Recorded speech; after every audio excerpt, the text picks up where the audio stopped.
America is punched, he punches back harder. That's why there will be 104% tariffs going into effect on China tonight at midnight. But the president believes that she and China want to make a deal. They just don't know how to get that started. And the president also wanted me to tell all of you that if China reaches out to make a deal, he'll be incredibly gracious, but he's going to do what's best for the American people. Everybody in Washington, whether they want to admit it or not, knows that this president is right when it comes to tariffs and when it comes to trade. This is White House Press Secretary Karoline Leavitt, a professional in lying and deceit. President Trump's 104% tariffs to China were made live last night. 104% is not just an A++, which is exactly what President Trump does. He always goes for the gold. He goes for the extra credit as he moves at Trump's speed, and he's our deal maker in chief.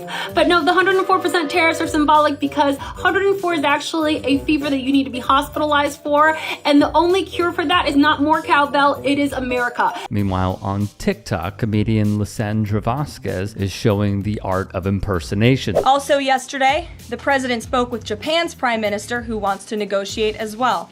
The president also spoke to the acting president of South Korea this morning. He has tasked Secretary Bessent and U.S. Trade Representative Jamieson Greer to lead these talks. In total, since the Liberation Day announcement, nearly 70 countries have already reached out to the president to begin a negotiation. Countries are falling over themselves to reform their unfair trade practices and free open their markets to our country. Why?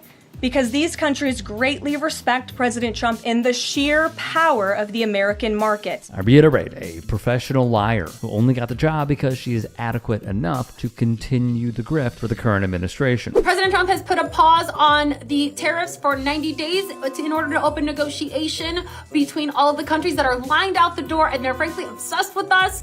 Everybody really wants to do business with the United States because they realize that they would be lost without us. 90 days is a really specific time frame, I know, but that's enough time to find a fiancé on television, then it's enough time to negotiate trade with countries. Rumor has it the effect on Leavitt has been drastic, that she has sometimes chosen to not greet the press with her signature and also costly cross necklaces. As for their 401ks, look at what President Trump did for you in his first term. He is working on implementing that economic formula every single day by lowering inflation, lowering energy prices, massive deregulatory efforts, while simultaneously effectively implementing tariffs, and they'll hear more about that announcement tomorrow. So as the stock market crashes and 401ks are affected, Leavitt continues being trotted out to give a vibe of, we're working on it, when they are solely the ones responsible for this entire mess. Yeah, okay, you people are frankly, and again, obsessed with the stock market. The stock market is going down, but what do elevators do in skyscrapers? They go down and then they go up. You people have no faith and also no knowledge on the economy. You sound like panicans when you need to look more like mannequins, okay? You need to shut it and you need to be like this. Because frankly, you people being obsessed by calling it Black Monday when all Mondays matter. That last line was a bar, not gonna lie. The mocking, though, would continue. President Trump doesn't want American industries to survive. He wants them to thrive. And that's exactly what his tariff and trade policy is going to do. Wednesday will be Liberation Day in America, as President Trump has so proudly called it, because he is going to end the decades of unfair trade practices that have been ripping off American workers. It has hollowed out our middle class. It has turned the American heartland into an American wasteland where jobs have gone overseas. Products are made with foreign hands instead of American hands. That is going to end on Wednesday. And the rest of the world is going to feel what the American public have felt for decades. Ah, yes. And did that happen by chance? The liberal media is calling it Black Monday. Black Monday, I thought DEI was over and we're no longer labeling things, and call me crazy, but I thought that the liberal media preferred the term African American. So President Trump is going to lead us into a new age, and you can't get to a new age without breaking a few eggs. How do you expect to get a Western omelet made or an egg McMuffin? if you don't break a few eggshells. And that's exactly what President Trump is doing for the American people. No, it did not. Many of you in the media clearly missed the art of the deal. You clearly failed to see what President Trump is doing here. You tried to say that the rest of the world would be moved closer to China when in fact we've seen the opposite effect. The entire world is calling the United States of America, not China, because they need our markets, they need our consumers, and they need this president in the Oval Office to talk to them. And that's exactly why more than 75 countries have called, because the United States of America is the best place in the world to do business. I just asked rhetorically, how does someone hear this, watch this, process this, and think, she's killing it, isn't she? I mean, what world are these people living in? Marjorie Taylor Greene and other members of Congress have been accused of insider trading, but there's nothing inside about it. The president said it publicly, and if you are failing this, if you're losing money, if you're poor right now, then it's because you're failing an open book test and you're mad. The book Art of the Deal. If you had picked it up when it was a bestseller, or literally it's available now on Amazon, Washington Post, but you know, it is something that you should be mad at yourself about. And you know who else you should be mad at? Joe Biden. For more from Lisandra, please head over to TikTok and throw her a follow under the handle Lisandra V Comedy. For more info, you could head to her website, lisandravcomedy.com. Her Instagram can also be found under the same handle as her TikTok, as well as her YouTube channel. Great stuff all around.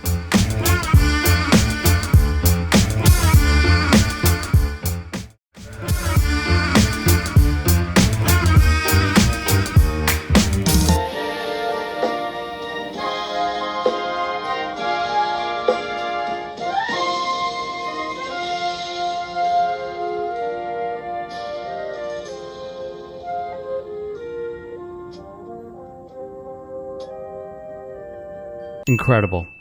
Just absolutely incredible. Republican Vice President J.D. Vance attempted to play cool guy and ended up fumbling the College Football Playoff National Championship trophy. The size of that trophy next to J.D. Vance. I know. Those are some big young gentlemen and a big trophy as well. Big dudes, yeah. Oh, and it looks like the trophy fell. That's unfortunate. Oh, and I'm sure this will wind up getting memed online. Well, for good reason.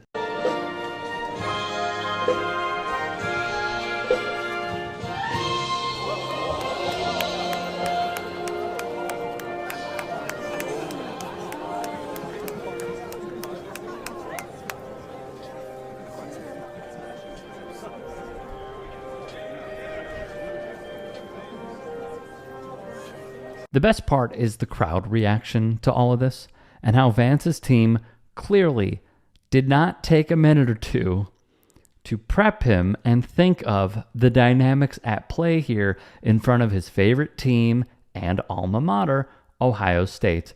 And you know who probably hated all of it? This guy. So of course, what did Vance do? He tried to joke about it. On Twitter, he would type, "I didn't want anyone after Ohio State to get the trophy, so I decided to break it." So Fred Wellman had fun tweeting, and he wrote simply, "This is a metaphor." And that was also carried on by many. AES weighed in, J.D. Vance dropping the trophy, just like the economy.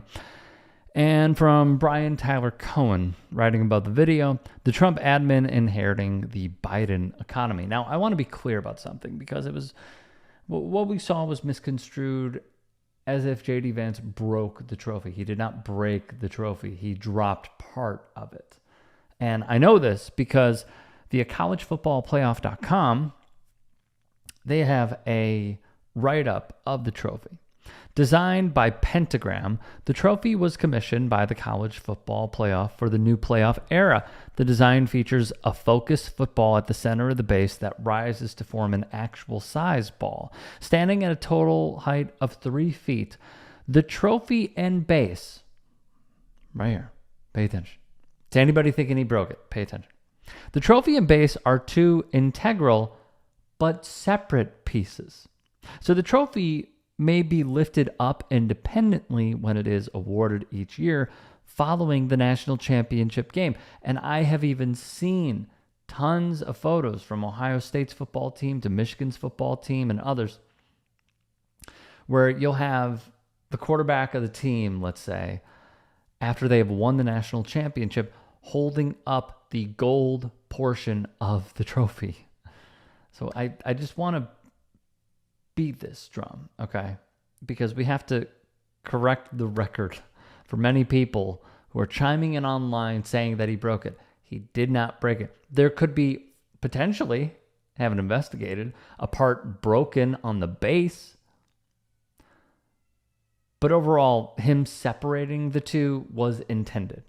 Quite literally how it was designed, so not broken. According to the Ohio State Buckeyes' own Facebook post, the trophy weighs some 50 pounds, stands 36 inches tall. They write, the gold piece by itself weighs 20 pounds. So, gym. You got to get in the gym, man. That's all that this says.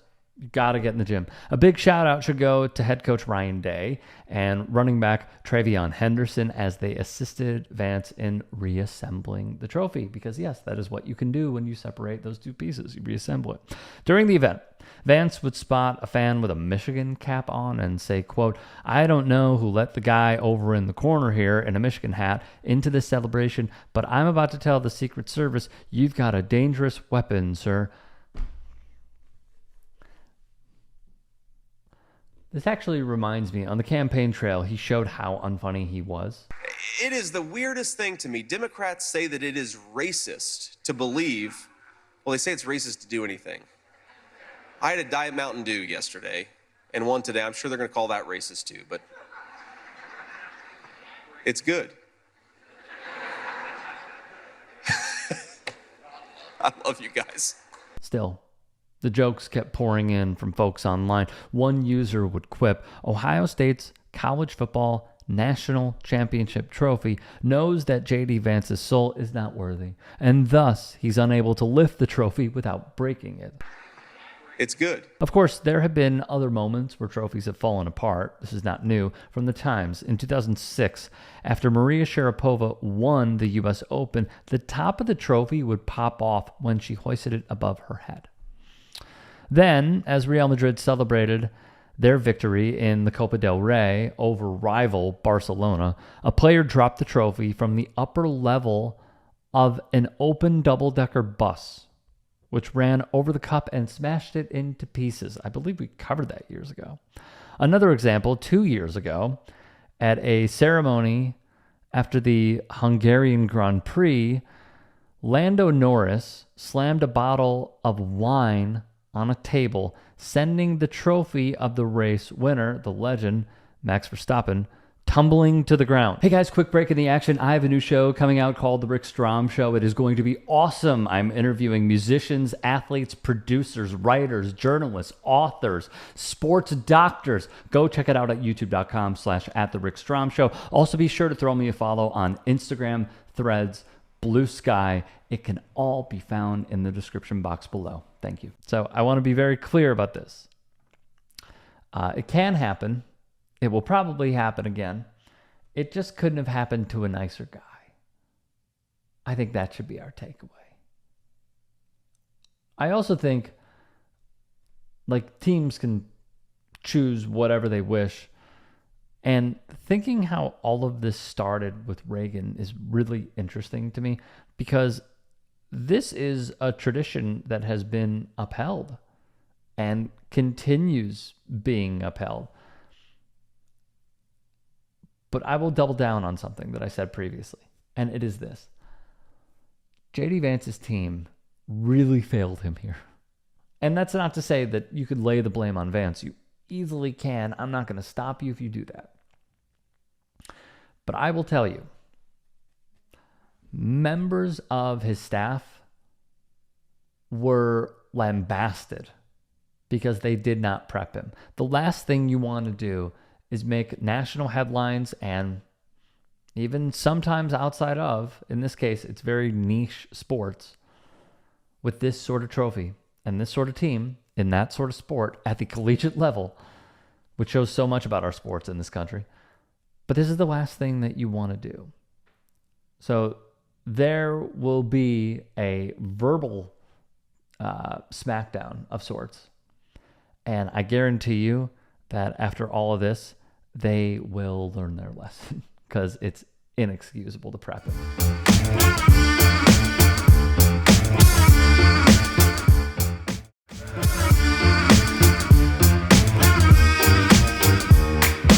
Elon Musk is going to burn America to the ground because nobody thought he was funny. Yeah. Because nobody laughed. And because he needed surgeries to look handsome adjacent if you're not wearing your glasses and it's foggy. You know how many surgeries he's had to look like a 5? Comedian and writer Caleb Harren of the So True podcast and his guest comedian Paul F. Tompkins held nothing back with their insults of shadow president and petulant crybaby Elon Musk, which also reminds us of this. His family just made a bunch of money off emerald mines, and then he bought into other people's successful companies. And then I'll give him credit, the technology he knows about is hair plugs, right? Those look awesome, you know what I mean? I gotta hand it to my boy Elon on that one. Have you seen that one picture where he looks like Nosferatu? He's just like, the man looks good. The plugs look good. I'll give him credit for that. But everything else he can suck my on. Stavros Halkias made a similar observation years ago while in his adopted home base of Austin, Texas as well, highlighting that no matter how much Elon spends on changing his appearance and the image of himself he portrays to the world, deep down, he'll always be the same ugly, insecure, evil egomaniac he's always been. This guy, he's going to ruin democracy because he was born a 3. And then he put millions of dollars into becoming a 5. 3. He's a born 3 with dreams and delusions of being an 8. He doesn't. He knows deep down. He knows deep down he's not getting to 10. So we've got a born 3 dreaming of 8, landing at 5. And he's got an army of 2s that we're calling Doge. And now we don't get to have democracy anymore because the right girls didn't want to sleep with him. Right. A poetic takedown indeed. While dunking on Elon should not distract you from the real world damage he and the Trump admin are causing, as well as his open support for other fascism movements and leaders across the globe alike, like Germany's neo-Nazi reboot AfD, Italy's Mussolini-adjacent Prime Minister, Giorgia Meloni, and Javier Milei in Argentina. It should bring you at least some solace to know that the most wealthy and arguably most powerful man in the world is a miserable loser at the end of the day. What my beef is, once you get successful, don't be a greedy bastard and not pay your taxes. Don't do that. Pay your tax and do that. But I don't think we should be the party that demonizes someone because they're able to afford something or they're able to work hard and got something. What we should demonize is people like Elon Musk and those people that do that. And that's different. That's different. I know I'm doing something right when the Fox News crowd is all just at me like crazy, like it's, I'm loving it. Or Elon Musk was crying last week. Tim is being mean to me, basically, like, yeah. Minnesota governor and likely 2028 presidential candidate Tim Walz, now unshackled from the Democrat establishment and the Harris campaign, is continuing to get personal with Elon. Though we think that he and the Dems should publicize this report more than it already has been. But in 1942, John Forster, later Prime Minister, stands up and gives a speech, and he talks about the system that their kind of ideological belief system, which was Christian nationalism. And he says, Christian nationalism in South Africa is the same as Nazism in Germany and fascism in Italy. It's all anti-democratic. It's all the same thing. By 1971, when Elon Musk is born, that man is the Prime Minister of South Africa. And Christian nationalism is the basis of not only the political philosophy, but the entire education system that Elon Musk is brought up into. In a must-listen interview with Amy Goodman on Democracy Now!, The Guardian's Chris McGreal, a journalist, details the environment Musk grew up in and how it influenced everything we're seeing from him right now.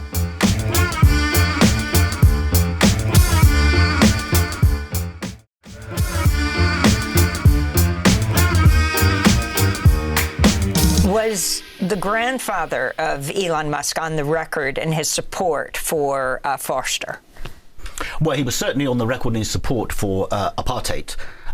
Very vividly so, yes. And he said that that's why he'd moved to South Africa from Canada in 1940 was in support of it. Haldeman heads that branch. And through the 1930s, it takes on increasingly fascist overtones. They start wearing grey uniforms, modelled on the Nazi brown and black shirts.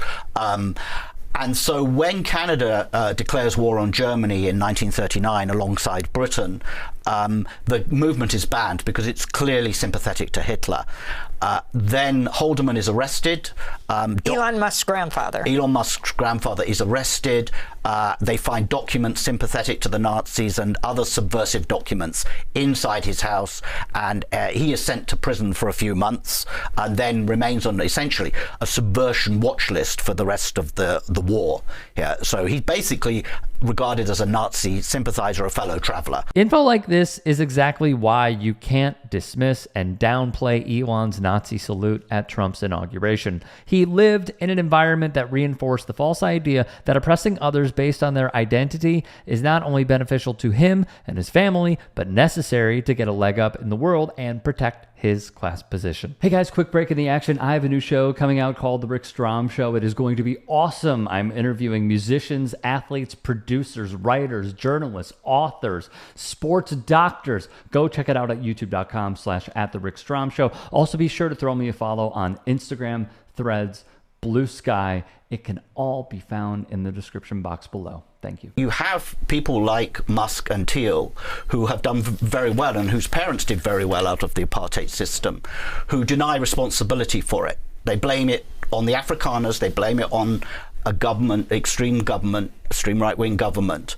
But then they have to explain how it is that their own parents were so able to do so well out of apartheid, and then they put that down to individual talent, that they're naturally gifted, and that leads them down this whole libertarian path, anti-government path, because essentially they have to explain how they too were benefits of apartheid without taking responsibility. Well, they're co-founders of PayPal together. They both essentially share the same kind of worldview from what I can make out. They're libertarians.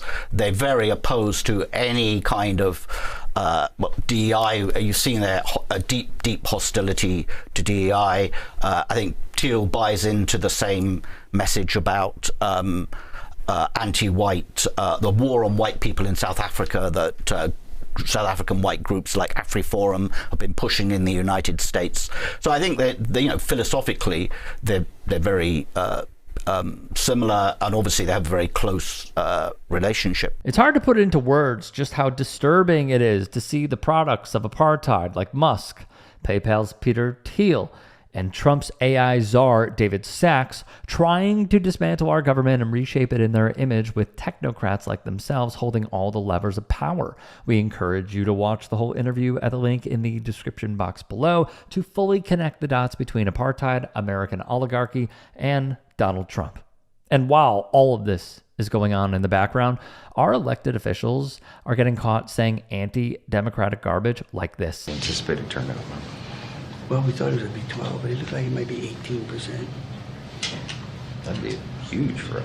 This is why voting matters and why Republicans are so eager to try to stop it. This is Governor of Louisiana Jeff Landry assuring Speaker of the House Mike Johnson that the expected voter turnout for their recent election was expected to be low, very low. Well, joke's on him, because the people of the Bayou State showed up in numbers to oppose 4 resolutions to the state constitution written by Landry. The measures, which included making it easier to charge minors as adults, changing tax regulations that critics said would just benefit the wealthy, allow lawmakers to create their own courts and undermine the power of actual judges, and changing election dates to ensure less voter turnout, all failed. As you see, the other voter suppression tactics detailed on screen, well, just think about why the Republicans would be so motivated to pursue these tactics. They know deep down that their policies are deeply unpopular, so they need to exhaust all options to claw back as much of the voter pool as possible. It's easy to think voting, especially in small elections, doesn't matter, but if our voices didn't scare them, why are they trying to suppress them this much? If you can and are willing,